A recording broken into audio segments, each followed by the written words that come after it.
Hey guys, Kayla here, and welcome to Kayla Bang Gaming, also known as KBT. And today we're with the one and only James from the Odd Ones Out. Cause I don't think you know this, but I'm kind of chilling with this dude. He's a nice guy, and I think I kind of like him. But that also doesn't mean he has some little more crazier videos. Talking to strangers.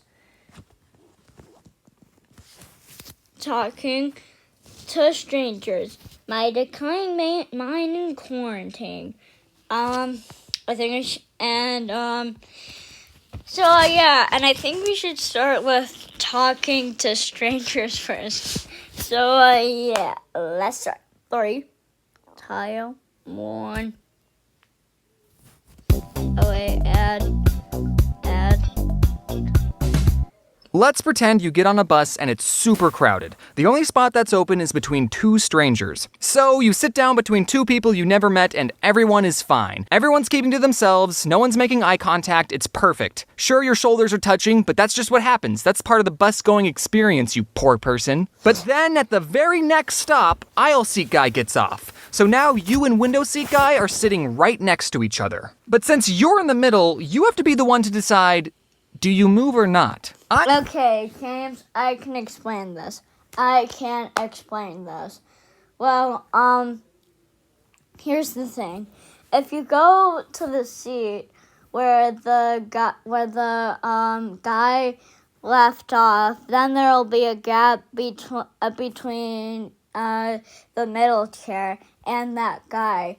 So that's why you can't do that. There can't be a gap. I honestly don't know what the right thing to do in that situation is. I'm conflicted. Because if you move, it would be silently telling the other person, hey, you're disgusting. I can't stand having our shoulders touch any longer, and I'm glad to finally get away from you. Ugh. But on the other hand, if I was the window seat guy, I would want the middle seat guy to become the new aisle seat guy. I wouldn't see moving as rude. I would just want his gross, disgusting body as far away from me as possible. That's not rude. But on the other hand, maybe I'm overthinking everything, and most people don't even mind being this close to another human, and they aren't struggling socially, I don't know. Now imagine that same situation, but with urinals. If you're in the middle urinal, do you move halfway through to the other urinal? Because I would. Are you supposed to talk to people when you're sitting 2 inches away from them? I always felt like I should say something, like, hey, did you see the game last night? I didn't, I was too busy drawing cartoons. Okay, now I kind of get it. Like, you would kind of be, like, matched up between that other guy, but just to be polite, you could say, like, oh, yeah, the other guy left, so I'm just gonna take a seat, right? Just not to be rude. I realize that this is a two-way street. I'm worried about not talking to someone, but they're not talking to me either. We both agreed that there's this unwritten contract between us that we're not even going to look at each other. It got me thinking about strangers and specifically how I treat them. And how I can make money off of them. Hey-oh! I'm just kidding. Yeah. I'm just kidding. That was a joke. For most of my life, I would go out of my way to avoid talking to people. I would stay in my lane, mind my own business, no eye contact. If everyone's using a urinal, I'd have to pee tomorrow. Yes, I'm lonely. But now that YouTube's the thing, I'm interacting with strangers more often than I've had to in my entire life. So I've been thinking a lot about strangers. And first of all, I think the word stranger is already an insulting label for someone just because you don't know their name. Oh, I don't know this person? They're a stranger. They're strange. I'm the normal one. They're the freaks. They probably murder people with an axe. That's always the go-to profession of a stranger, an axe murderer. But the people you see throughout your day are all humans with their own hopes and dreams, and some of them may hope to kill you, but you'll never know because you didn't ever take the time to get to know them. So I think that the people you see throughout your daily life aren't strangers. They're potential friends. Except for the weird ones, obviously. Stay away from them. But says James, after he just said something, that there would be strangers? That doesn't make sense at all, James. That doesn't make sense at all. And yes, I'm telling you to judge people based on their appearance. They're the ones that chose to wear anime shirts in public, okay? So back to the bus scenario. I'm sitting right next to this fellow human being. So far, there's not a single reason why I should dislike this person, but I don't know why, if you put him and me on a bus next to each other, I want him as far away from me as possible. Just stop touching my shoulder! So that was the last time I took the bus. Unfortunately, that's not the only place you meet strangers. One time I was at Home Depot and I was looking for jumper cables and I couldn't find them anywhere. And I don't know if I'm the only human that's like this, but I will try everything in my power to not talk to a sales associate. I guess it's because I know they get paid minimum wage and their life sucks and I just...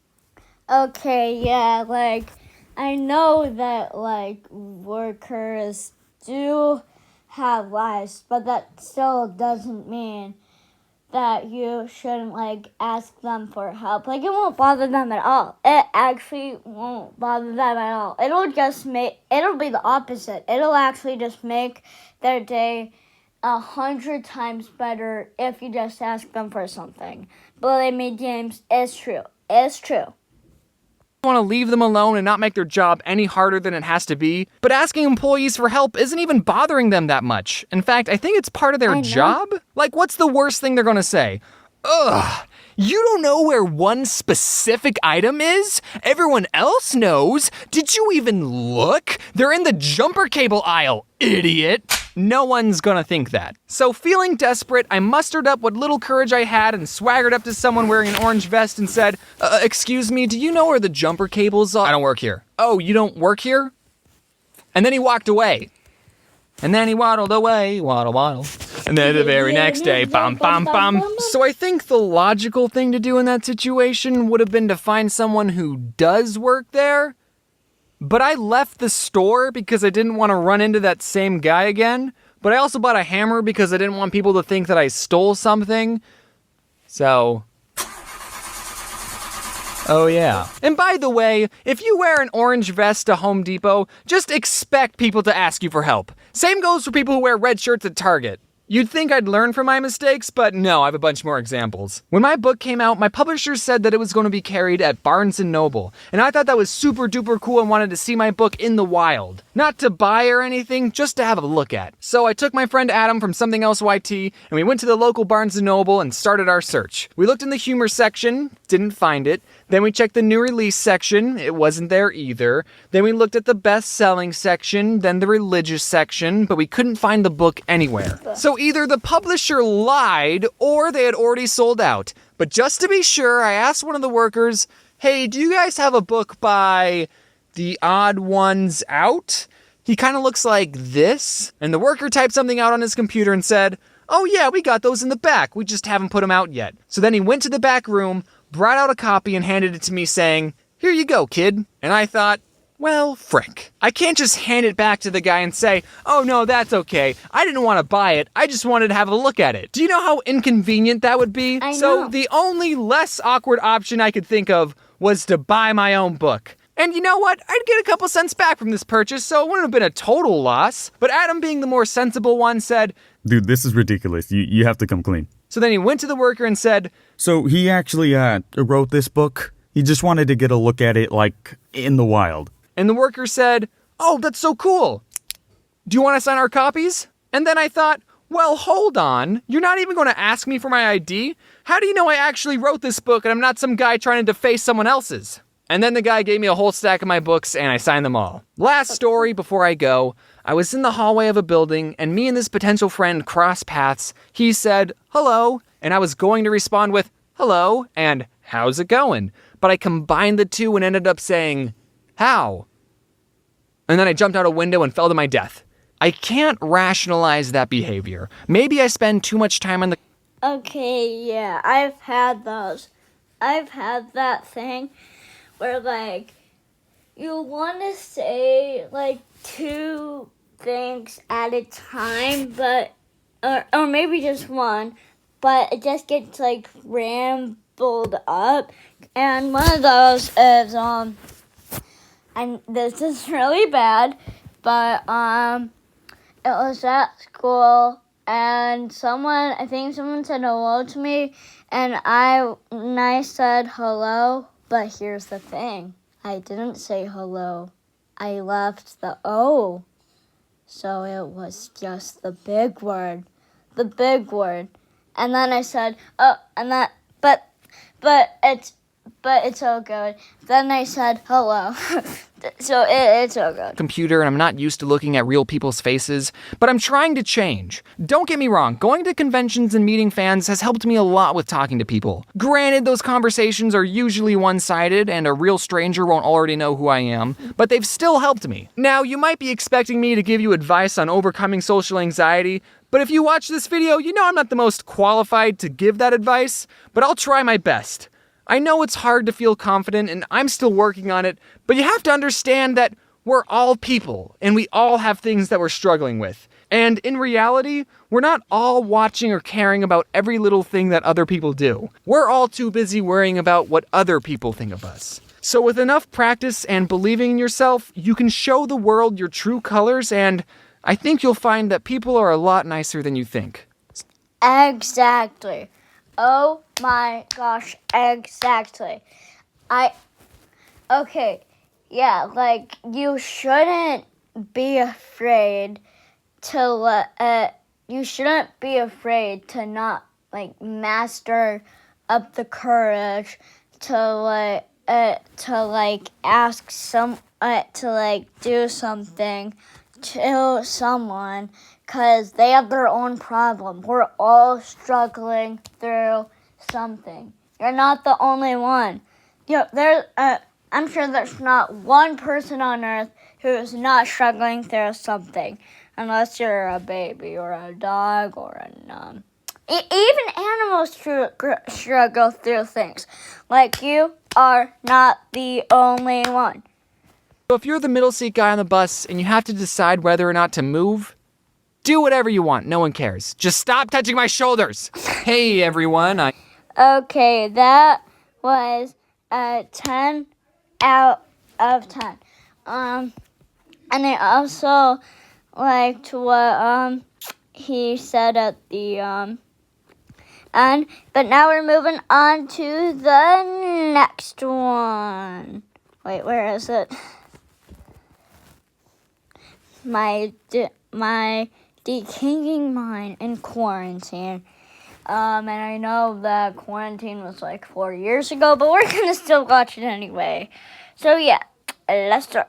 3, 2, 1.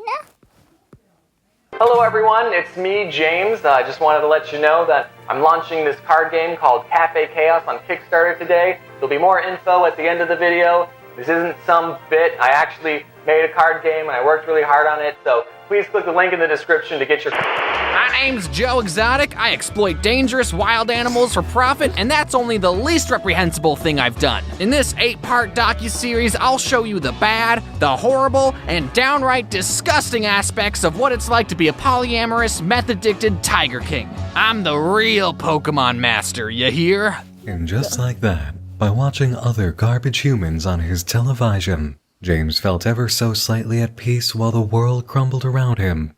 For the first time in months, James smiled. I'll be real with you, being in quarantine has sucked a lot. I miss hanging out with friends, I miss going to non-essential businesses, and I miss wiping my butt with toilet paper instead of my dog. Okay, without your dog? Okay, that's weird. But I can still relate to, oh my gosh, quarantine stinked. Quarantine just stinked. You have to wear a mask everywhere. And it didn't matter where you go. You would have to wear it to the movie theater. You would have to wear it to the store. You would have to wear it to the street. Just anywhere. Just so you don't get sick. That's how contagious it was. That's how effective it was. Oh my gosh. I just hated quarantine, guys. And what makes it even worse was I was only in kindergarten when it started. And now I'm in 3rd grade. And it was just so hard. Oh my gosh. All I've had for company has been floof and my own mind. So it's been a little hard to stay motivated during this time. But if staying home instead of going to Disneyland will save people's lives, then I guess I'll have to make that sacrifice. It's so hard to be a good person. Some of the things that have been helping me mentally has been exercise, a positive mindset, and garbage television. I used to think that garbage television was stupid and a waste of my mortal existence. But as I started watching more garbage, I realized that I've already been fascinated and enjoyed watching garbage content for years. Have you seen the videos I make? I've said this in my conspiracy video that I love watching crazy people talk for hours. Now take those same people, give them a camera crew and a budget, and you got a brand new show on TLC. What's that? You've never heard of TLC, the Learning Channel? Well, yeah, I don't think it's the Learning Channel. I don't think it's the Learning Channel. TLC is full of wonderful programs and documentaries that'll teach you if you become trashy enough, you'll end up on TV. And that's what schools should be teaching. No, this video isn't sponsored by TLC, but if they wanted to sponsor me, I'd say no. I just want to be on an episode of My Strange Addiction. I'll tell you what the addiction is later, TLC. One show I've been unhealthily binging is called 90 Day Fiancé. It's about when a boy meets a girl meets a girl, or a man meets a much younger girl online, and they sort of like each other, but they're from different countries, so when they meet each other, they have 90 days to decide if they want to get married before their visa expires. It's great that the... Now I know you're thinking, but 90 days, that's a lot, James and Kayla. Well, here's the thing, that might be long a long time in general, but like, here's the thing, marriage, it can take like 2 to 3 years just to decide, like, are you gonna get married or not. That's how big it is. You can't just be like, first day, yeah, I'm gonna get married. Like, you can't do that at all.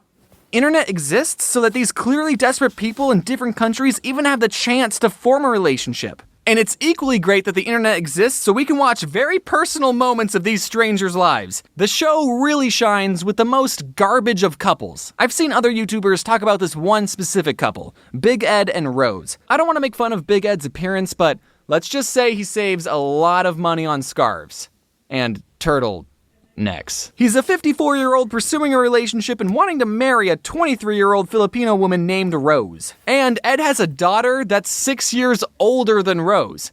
And he's older than Rose's father. Can you imagine for a second if your mom was 6 years younger than you? And on top of that, Ed is a huge liar. He lied about his height, he lied about wanting to have kids with her, he's also really mean to Rose. I mean, sure, he's old enough to be her father, so he's probably used to talking down to young people, and a dad telling their kids that their legs are hairy and their breath stinks is justifiable.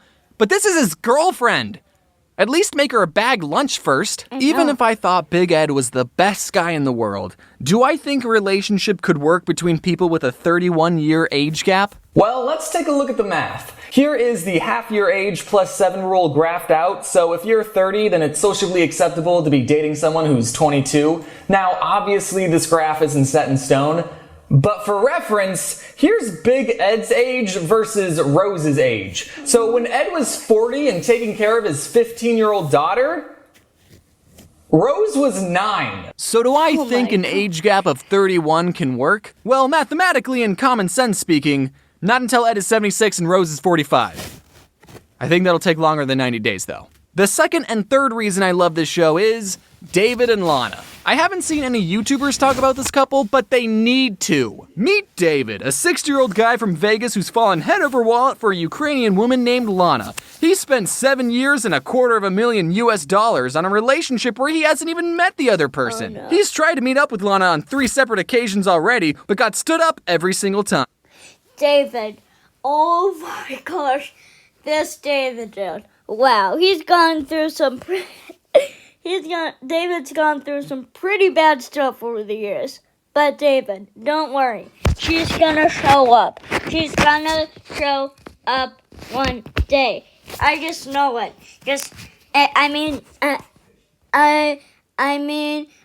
Princess has to wait maybe 100 years until her prince can finally save her. It's gonna be okay. It's gonna be A-OK. Okay, David. Now he's putting all of his credit cards on the table and is willing to risk it all on a 4th trip to the Ukraine to meet his soon-to-be mail-order Наречена. who doesn't speak English. Long story short, they meet after 13 episodes. David gives her a brand new iPhone X to text him on, only for him to get eternally ghosted because her nails were too long to text him back. Let me remind you that they were in contact for 7 years. That's how old Rose was when Ed was 38. Me briefly describing these two's relationship just now was so much of an emotional roller coaster that I don't even need to go back to theme parks anymore. It makes me want to puke, and I hope you can see why I love this show so much. I know that reality TV is fake, and who knows if this entire relationship was scripted and manufactured for the show. But I don't care if it's fake.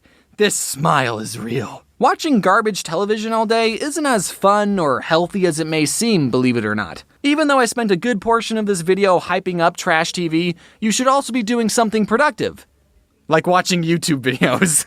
To compensate for all the garbage I watch, I've been exercising more. Right when the pandemic began its exponential spike, I bought a home gym machine and I've been working out 3 times a week with my friend DJ. DJ and I met because we're both friends with Alan Becker, who makes these animations versus animator videos, and one day I noticed that DJ's muscles were a lot like one of my Japanese animes. He was a walking, breathing protagonist that my body dysmorphia had been holding me back from becoming. I reached my skinny hands out to DJ and said, "Hey DJ, can we work out together?" So this is where I put the iPad to talk to DJ. Hey, DJ, what's up? This is where I got the treadmill, the weights, and this is my favorite piece of equipment. This rag up here. That looks like my, So I have 2 older brothers, Kayla and Bradley, but the one who lifts his is Callan, and his gym kind of looks like that, but it's not like that rusty and dirty, you know. I don't bump my head when I do pull-ups. This is where I keep my air conditioner because it gets very hot in this garage. This is what it used to look like a month ago. That makes sense. Anyway, the reason I started working out more seriously was because people were calling me skinny and other slanderous synonyms like slender and scrawny. And I told my friends that I was hurt by these comments, but they all unanimously agreed that it's true. I am a Slim Jim. It's important to have a reason for working out. Mine is self-loathing. DJ is forcing me to push myself. We've only been going for about 3 months, or a whole 90-day fiancé, and I've already gone from struggling to lift up this much weight to struggling to lift up this much weight. Sorry if I'm flexing too much on you, I'm just proud of my progress. The point is, while trash TV is fun, remember to mix in some productive activities during the day. Yeah, like, TV can be good, but just remember, like, you have a life other than TV. You have a life of outside. You have a life of your family. You have a life of your friends. Like, there are just so many distractions from TV. Example, exercise. You don't need equipment. Do 10 push-ups right now, loser. Clean up after yourself. During these hard times, keeping your space organized and tidy will be a big boost on your mental health. Wear a face mask if you need to go out. Learn how to cook. You should also be eating healthy too. Stop eating so many bagel bites. Watch parkour fails. Remind yourself how safe you are inside. These guys could get COVID and a broken tooth. Wear a face mask if you need to go out. Shave your head. Oh my Who cares anymore? Watch competitive sports fishing and get your blood pressure to rise so much that you feel pressured into working out again. And oh my God, how big is that fish? Oh my God, it's a 1,200-pound bull shark. They need 7 people to pull it on the boat. And oh my God, is that big, Ed? And last but not least, check out my newest game on Kickstarter. Over the last year, I've... Okay, so that was a 10 out of 10 again. And just like James said, how TV is good, there are just so many things other than TV. Like your family, like your friends, like outside, like eating, there's just so much, and you can do just way more than TV. But anyway, yeah, that's the end of the video. Hope you enjoyed. Bye.